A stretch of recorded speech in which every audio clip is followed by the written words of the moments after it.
राम। प्रिय विद्यार्थियों, जय श्री राम।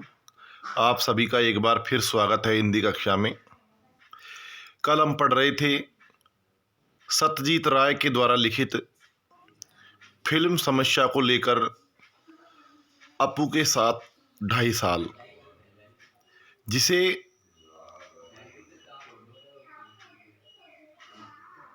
पाथेर पांचाली फिल्म को लेकर लिखा गया था। आज एक बार फिर बाल मुकुंद गुप्त के द्वारा लिखित व्यंग लेख शिव शंभू के चिट्ठे का एक अंश विदाई संभाषण हम पढ़ने जा रहे हैं। शिव शंभू के चिट्ठे से ही लिया गया एक वक्तव्य है। जो लिखना था वह लिखा गया। अब खुलासा बात यह है कि एक बार शो और ड्यूटी का मुकाबला कीजिए। अर्थात जो लिख रहा है, जो लिखा गया है, जिसको जो लिखना था वो लिख गया, लेकिन वास्तविक बात तो ये है कि एक बार दिखावे और कर्तव्य का मुकाबला होना चाहिए। इनका जन्म 1865 ईस्वी में हुआ था। गांव गुड़ियानी, जिला रोहतक, हरियाणा में। और अखबार चुनार, हिंदुस्तान, हिंदी बंगवासी, भारत मित्र इनका संपादन कार्य है।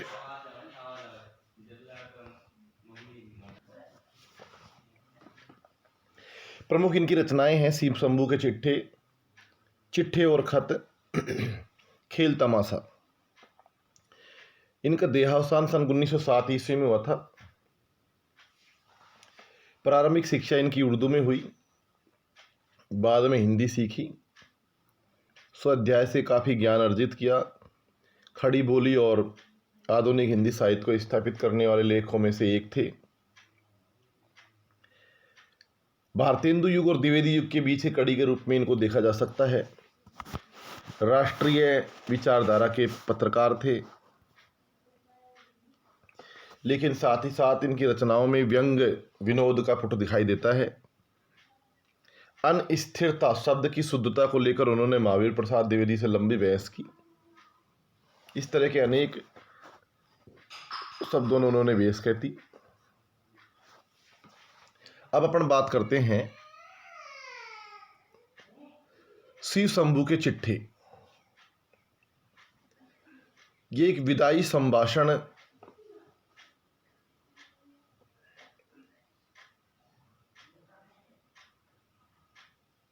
का अंश है।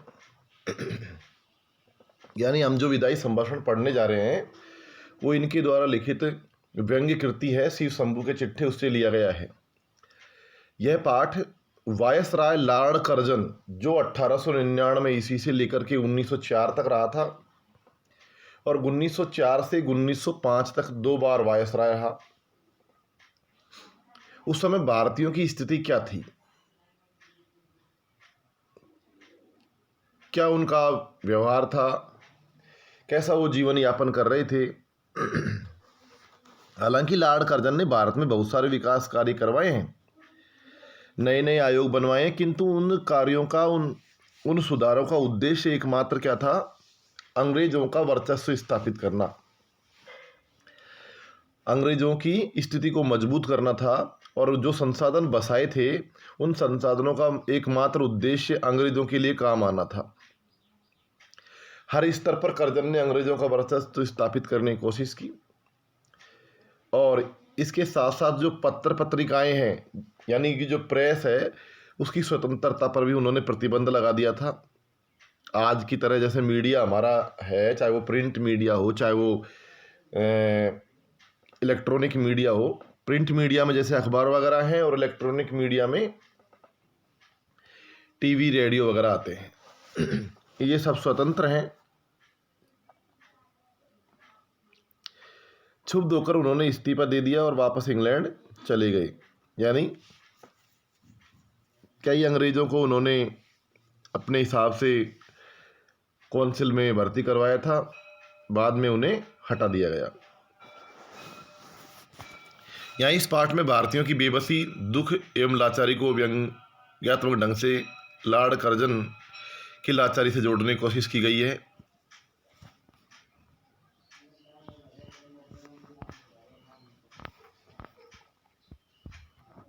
अब हम मूल पाठ पर आते हैं।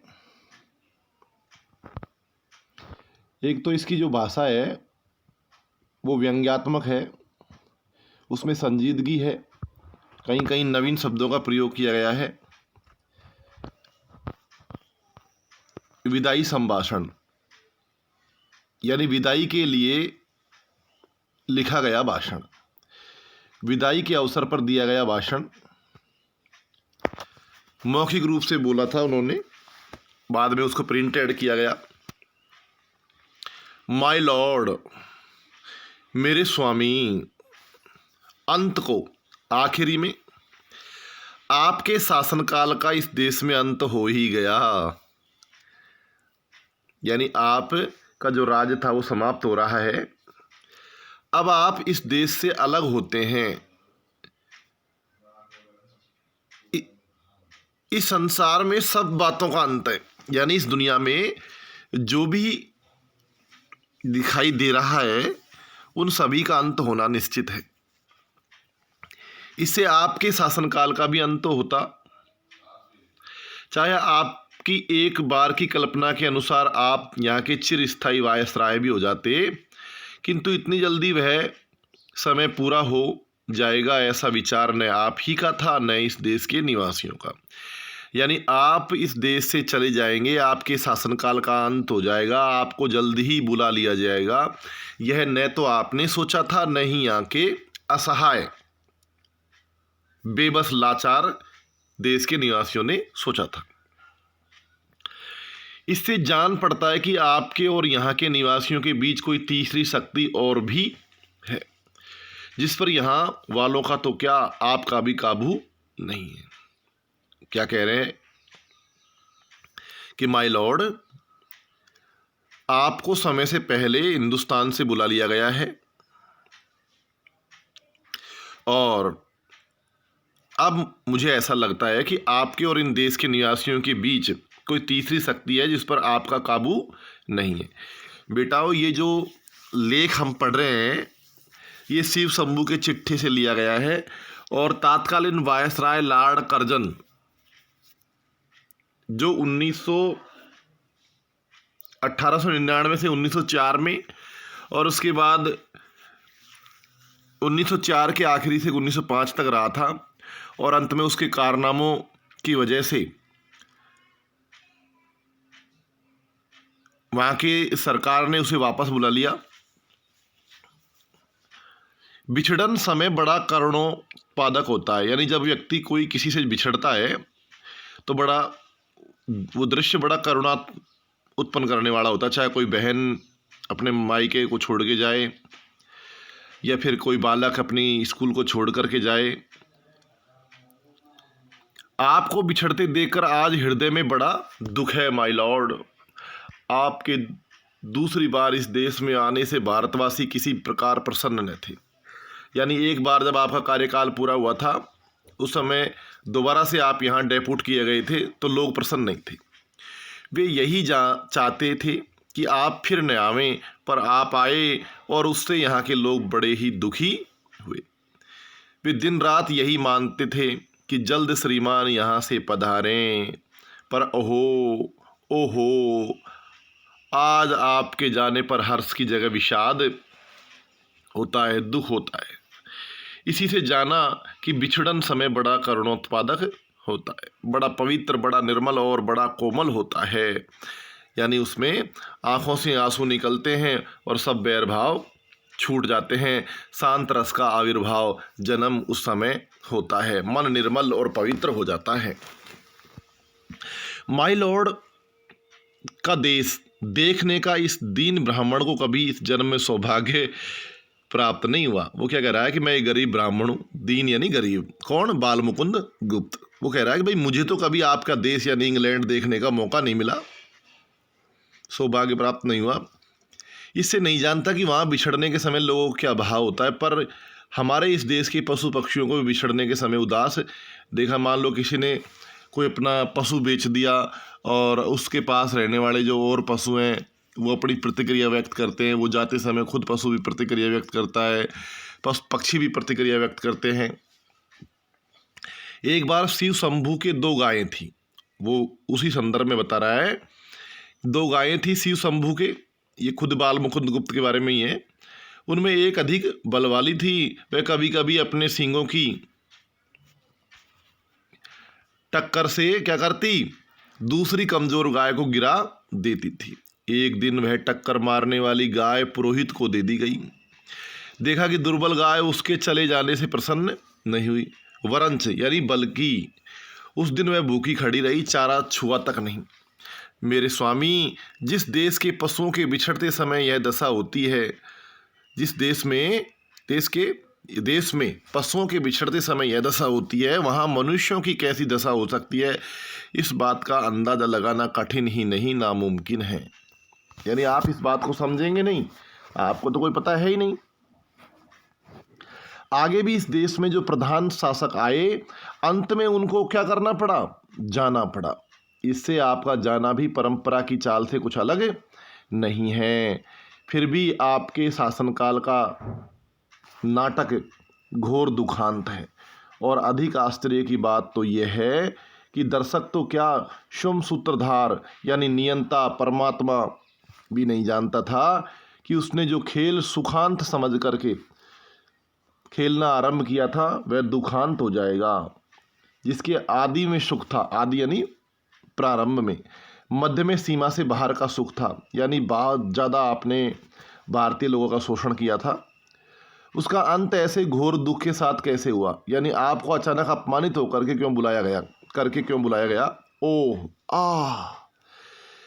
घमंडी खिलाड़ी भी समझता है कि दूसरों को अपनी लीला दिखाता हूँ। यानी व्यक्ति सोचता है कई बार अपने पैसे के मद में, अपने शारीरिक बल के मद में, कि वह दुनिया को अपनी चाल पर नचा रहा है, किंतु पर्दे के पीछे एक और ही लीला में की लीला हो रही है। यानी परमात्मा जो है वो सबको खेल खिलाता है, यह उसे खबर नहीं। यानी दुनिया ये जानती ही नहीं है कि उसको चलाने वाला कौन है। इस बार बम्बई, वर्तमान में मुंबई में उतरकर माय लॉर्ड, आपने जो इरादे जाहिर किए थे, उतरकर यानी जहाज से आते थे, जरा देखिए तो उनमें कौन कौन से पूरे हुए। आपने जो वादे किए थे, जो स्टेटमेंट बनाया था, उसमें कौन कौन से पूरे कर लिया आपने। आपने कहा था कि यहाँ से जाते समय भारतवर्ष को ऐसा कर जाऊंगा कि मेरे बाद आने वाले बड़े लाटों को, बड़े बड़े अफसरों को वर्षों तक कुछ करना नहीं पड़ेगा। वे कितने ही वर्षों सुख की नींद सोते रहेंगे। किंतु बात उल्टी हुई। आपको स्वयं इस बार बेचैनी उठानी पड़ रही है। और इस देश में जैसी अशांति आप फैला चले हैं, आप इस देश को जला चले हैं, आप इस देश में जो गलत कार्य किए हैं उसके मिटाने में आपको पद पर आने वालों को न जाने, आपके पद पर आने वालों को न जाने कब तक नींद और भूख आराम करना पड़ेगा। यानी एक बार जब अराजकता फैल जाती है, एक बार जब क्रांति और शोषण का बीज, विद्रोह का बीज उत्पन्न हो जाता है, तो शोषण करने वाले लोग जो हैं उसको आसानी से मिटा नहीं पाते हैं।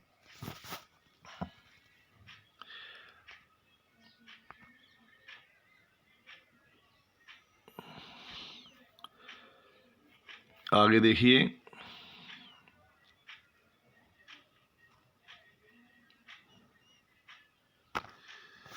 और इस देश में जैसी अशांति आप फैला चले हैं उसके मिटाने में आपके पद पर आने वालों को न जाने कब तक नींद और भूख आराम करनी पड़ेगी। इस बार आपने अपना बिस्तर गर्म राख पर रखा है। आप इसे सुनिए ध्यान से। कुछ तकनीकी खराबी हो रही थी, अब सही हो गई है। इस बार आपने अपना बिस्तर गर्म राख पर रखा है और भारतवासियों को गर्म तवे पर पानी की बूंदों की भांति नचाया है। यानी आपने तो अपने कर्मों में अपनी करनी से कसर नहीं छोड़ी है, और लेकिन अब आप गलती कर बैठे हैं। आपने अपने बिस्तर कहाँ जल रख दिए, गर्म राख पर। यानी भारतीय जो लोग हैं वो विद्रोह पर उतारू हैं। अब उन्हें ज्ञान हो चुका है, अब वो आज़ाद होना चाहते हैं। और तुमने जैसे गर्म तवे पर पानी की बूंदों को डाल करके उनको नचाया जाता है, नष्ट किया जाता है। वैसे ही भारतवासियों के साथ किया था, लेकिन अब वो स्वयं तुम्हें नष्ट करने पर उतारू हो गए हैं। आप खुद भी खुश नहीं हो सके और यहाँ की प्रजा को भी सुख से नहीं रहने दिया। इसका लोगों के चित्त पर, लोगों के मन पर बड़ा ही दुख है। विचारिए तो, सुनिए तो, सोचिए तो, क्या शान आपकी इस देश में थी, यानी आपको लोगों ने कितनी इज्जत दी, और अब क्या हो गई। कितने ऊंचे होकर आप कितने नीचे गिरे। अलिफ लैला के अलाउद्दीन ने चिराग रगड़कर और अबुल हसन ने बगदाद के खलीफा की गद्दी पर आंख खोलकर वह शान ने देखी जो दिल्ली दरबार में आपने देखी। यानी चाहे किसी के पास अलाउद्दीन का चिराग हो या फिर बगदाद के खलीफा की पदवी हो, उन लोगों ने भी उस प्रकार से राज नहीं किया जैसा आपने दिल्ली दरबार में पानी की तरह पैसा बहाया था। और वो पैसा हिंदुस्तान का था दोस्तों। भारतीय उस समय बंगाल में अकाल पड़ा था और दिल्ली में दरबार सजा करके पैसा पानी की तरह बर्बाद किया जा रहा था। आपकी और आपकी लेडी की कुर्सी सोने की थी। आपके प्रभु महाराज के छोटे भाई यानी प्रिंस और उनकी पत्नी की चांदी की, आप दाहिने थे, वह बाएं, आप प्रथम थे, वह दूसरे। इस देश के सब रईसों ने आपको सलाम पहले किया और बादशाह के भाई को पीछे। जुलूस में आपका हाथी सबसे आगे और सबसे ऊंचा था। ओहदा, चंवर, छत्र आदि सबसे बढ़ चढ़ कर थे। सारांश मनी इसका वास्तविकता यह है कि ईश्वर और महाराज एडवर्ड के बाद इस देश में आप ही का एक दर्जा था। किंतु अब देखते हैं कि जंगी लाट के मुकाबले में आपने पटखनी खाई, सिर के बल नीचे आ रहे हैं। आपके स्वदेश में वही ऊंचे माने गए, आपको साफ नीचा देखना पड़ा। पद त्याग की धमकी से भी ऊंचे न हो सके। यानी आपने एडवर्ड को नीचा दिखाया, प्रिंस एडवर्ड को नीचा दिखाया। आपने अपनी खुद की कुर्सी को सोने की बनवाई, उनकी चांदी को बनवाई, अपने हाथी को आगे रखा, उनके को पीछे रखा। तो उन्होंने वहाँ जाकर शिकायत करी और अंत में आप उसका मुकाबला नहीं कर सके और आपको नीचा देखना पड़ा। आपके पद को छीन लिया गया, आपको यहाँ से बुला लिया गया। अब आगे कल पढ़ेंगे।